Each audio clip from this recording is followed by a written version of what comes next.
What's up, fellas? What we are looking at here is an ASUS laptop computer.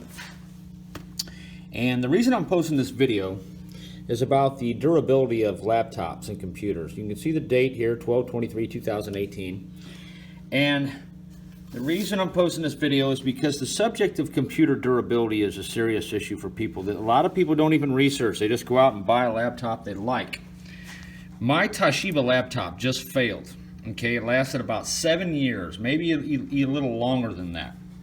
And what we're looking at here are failure rates of computers over the course of 3 years. And basically, what this shows is that 25% of HP computers will fail within the first 3 years. The ASUS is at the top. Notice that none of them go below 15%. That's like probably a planned obsolescence thing, but who knows. But at any rate,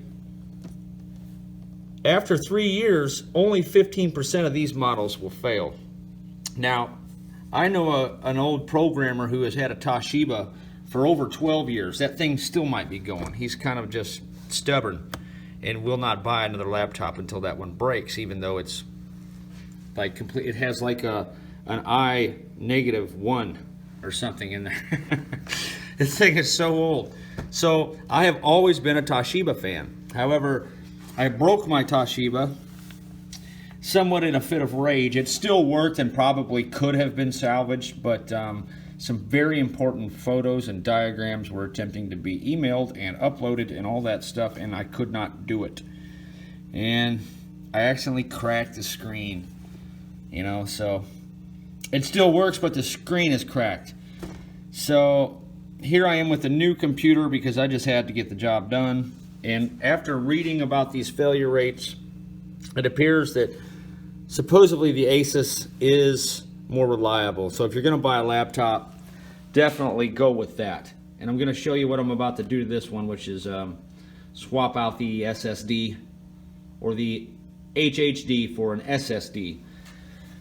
A hard drive for a solid state drive for the purposes of speed. If you have a solid state drive, your computer is so much faster. If you have a hard drive, get it out of your computer right away. You do not want that thing slowing your life down. You don't know what you're missing. So we've got some other scores here.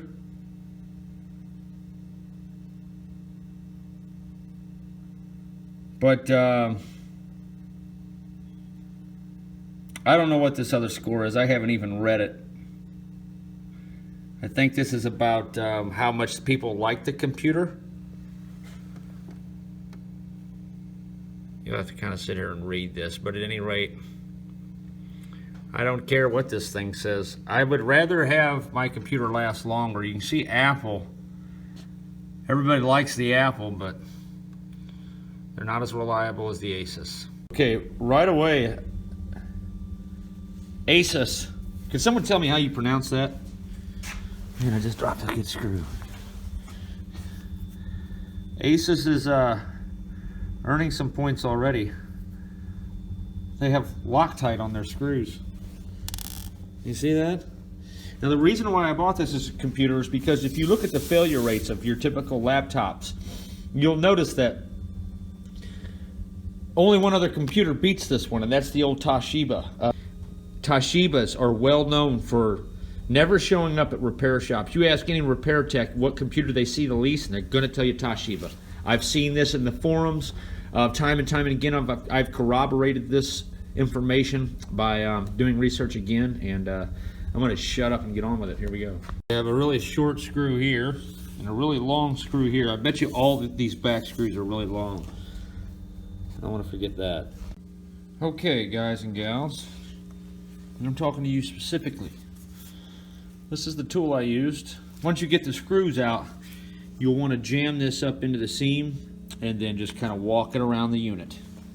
I believe this is the hideous hard drive. I think that's it. So we're going to take this thing out. Oh no. What does that say? SSD?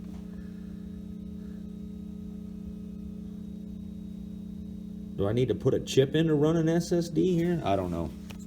Maybe some of them have an SSD installed. That's probably what it is for the OS. Hard telling. So you don't want to touch anything when you're messing with these, fellas and females. Static electricity can destroy electronic components or can erase data. I don't know which one, but either or, you're rendered destroyed. That does look like an SD slot. Like I might have got, I don't know, maybe it does just slide in right there. Here's the SSD that I'm going with. I was told this is one of the fastest available. That is so weird. I hope this doesn't require some strange micro SSD. Pretty sure we're just going to be able to swap this out, but we're about to find out here in a minute. If you ever get locked out of your computer due to a password, disconnecting these batteries will disable the password, then you can get into the computer. Just a quick note. Don't be an idiot like me and put the computer back together without putting this thing on there.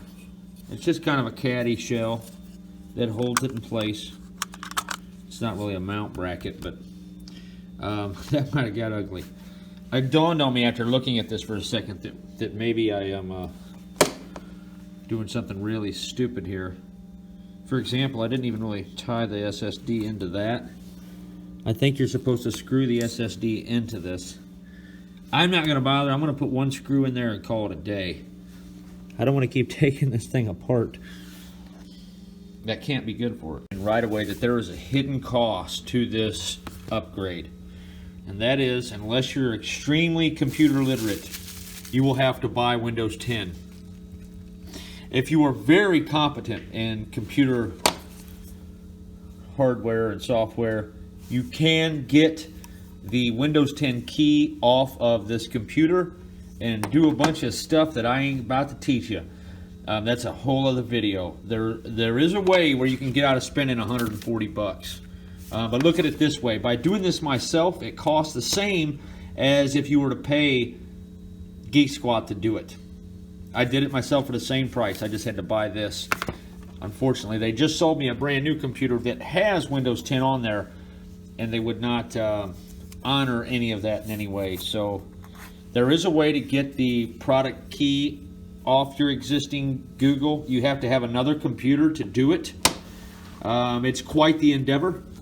If you don't have a lot of patience, I don't recommend even looking into it. Just save yourself the horror and go out and buy Windows 10 or whatever operating system you're going to use. I don't recommend Windows 10. It's just all I have to offer. Okay, the instructions say to insert the data key first and then power on the computer. Hopefully I haven't destroyed it in some way.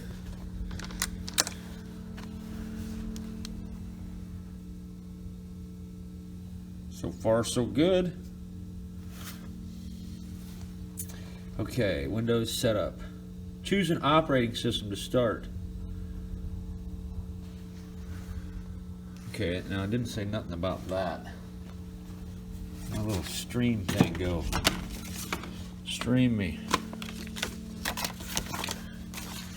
Power on your computer and configure it to boot from USB drive.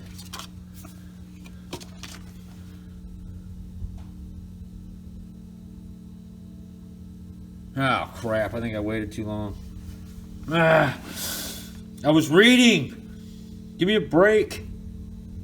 It gave up on me. Hopefully it chose 64-bit. I don't want to be running on 32.